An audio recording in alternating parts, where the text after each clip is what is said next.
안녕하세요. 김상철 목사입니다. 오늘 야고보서 2장 17절 말씀을 통해 무엇이 더 큰 믿음입니까? 라는 제목으로 새벽 묵상을 하도록 하겠습니다. 제가 본문을 읽겠습니다. 이와 같이 행함이 없는 믿음은 그 자체가 죽은 것이라. 아멘.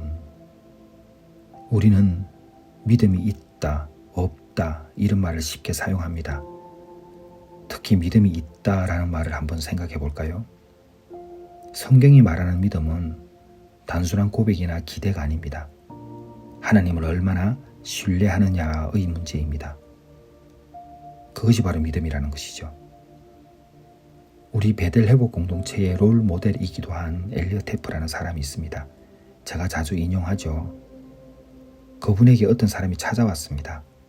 그리고 하는 말이 베텔은 믿음이 없어요. 베텔은 일하잖아요. 이 사람의 말 속에는 이런 전제가 깔려 있었습니다. 믿음이 있다면 가만히 있어야 하고 하나님께서 다 해주실 텐데 당신들이 그 베텔이 일한다는 것은 믿음이 부족하다는 증거 아닙니까? 이 말이죠. 특히 중독자들이 많이 있는 곳이니까 뭐 다 하나님께서 알아서 하실 텐데 뭐하러 일까지 합니까? 이거였어요. 그때 엘리엇 헤프는 이렇게 말했습니다. 하나님께서 우리 우편함에 사시면서 언제나 돈을 넣어주실 것을 믿는 것이 큰 믿음입니까? 아니면 마약 중독자, 알코올 중독자, 도둑들이 변화되어서 사업을 충성스럽게 운영하고 많은 재정을 맡겨도 훔치지 않는 것을 믿는 것, 그것이 큰 믿음입니까? 여러분 어떻습니까? 저는 이 이야기를 들었을 때에 이 질문은 우리 신앙의 본질을 정면으로 찌르고 있다는 그 생각을 하게 됐습니다. 특히 믿음에 관련된 부분에서는요. 믿음은 기대가 아니라 신뢰입니다. 많은 사람들은 신앙을 말할 때에 하나님을 향한 기대감을 가지고 있습니다. 그것이 믿음이라고 생각을 하죠. 하나님께서 알아서 해주시겠지. 하나님께서 기적처럼 공급해 주시겠지. 이렇게 생각을 합니다. 맞습니다. 하나님은 공급하시는 분이 맞습니다. 그런데 성경 어디를 봐도 하나님께서 우리의 책임을 대신 살아주신다고는 말씀하지 않으셨습니다. 그래서 믿음이라는 것은 하나님께서 사람을 변화시킬 수 있다는 것을 신뢰하는 것입니다. 엘리엇 헤프는 이렇게 말했죠. 당신은 하나님이 돈을 주실 것을 믿지요. 그런데 우리는 하나님이 사람을 바꾸어 주실 것을 믿습니다. 이렇게 말했습니다. 얼마나 더 깊은 믿음입니까? 하나님을 자동 판매기처럼 믿는 것이 아니고 하나님을 창조주와 회복자로 신뢰하는 그 믿음을 말하고 있는 것입니다. 그리고 여러분, 하나님께서는요, 돈을 맡기시기 전에 사람을 바꾸십니다. 스페인에 있는 베텔 사역이 22개 나라의 100개 도시에 4,500개의 교회를 개척하고 센터를 만들었던 이 일은 위대한 일이죠. 그 가운데 흘러가는 베텔 사역은 마약 중독자, 알코올 중독자, 이런 사람들에게 일을 맡기고 책임을 맡기고 재정을 맡겼습니다. 세상의 기준으로 보면 완전 무모한 도전이죠. 그러나 이것은 무모함이 아니라 하나님의 은혜에 대한 확신을 가지고 있는 믿음 사역이었습니다. 하나님께서는 구원하실 때 죄책감만 씻으시는 분이 아닙니다.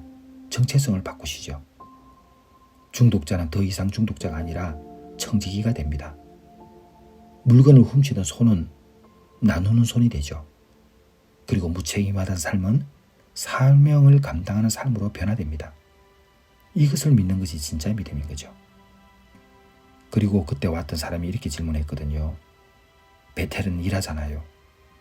이 말은 사실 성경적이지 않죠. 행함은 믿음의 적이 아니고 믿음의 증거입니다.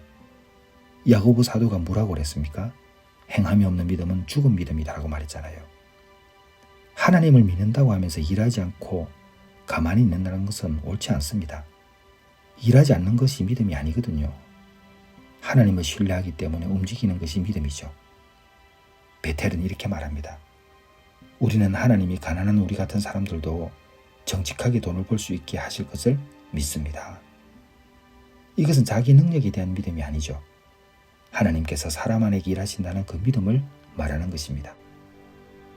교회는 기적을 기다리는 곳이 아니라 기적이 자라는 곳입니다. 교회가 단지 하늘에서 떨어지는 공급만 기다린다면 그것은 성숙한 신앙이 아니죠. 교회는 상처 입은 사람들이 책임감을 배우고 노동의 존엄을 회복하고 공동체를 위해서 살아가도록 훈련받는 곳입니다. 앞서 말씀드렸지만 하나님은 우편함에 사시지 않습니다. 하나님 우리의 삶 속에 거하시죠. 그래서 여러분, 우리 오늘 무엇이 더 큰 믿음입니까? 라는 이 질문을 깊이 묵상해 봐야 합니다. 하나님께서 대신 다 해주실 것이라는 것, 그것을 믿는 것입니까? 아니면 하나님께서 깨진 인생을 회복시켜 주셔서 책임질 수 있는 사람으로 세워주실 것을 믿는 것입니까? 여러분, 너무 중요하죠. 하나님은 오늘도 사람을 통해서 일하십니다. 그리고 그 사람 안에 바로 우리가 있는 것이죠. 행함으로 드러나는 믿음입니다. 사람을 신뢰하시는 하나님을 신뢰하는 믿음, 그 믿음으로 우리가 사는 것입니다. 기도하겠습니다. 하나님 아버지, 무엇이 더 큰 믿음입니까? 라는 그 질문을 받게 될 때 우리가 하나님을 믿는다는 그 믿음 안에서 행동하며 사는 것이 큰 믿음이라는 것을 고백하는 사람 되게 하여 주옵소서. 지쳐있는 사람이 아니라 능동적으로 움직이는 그런 사람 되게 하여 주옵소서. 예수님의 이름으로 기도드렸사옵나이다. 아멘.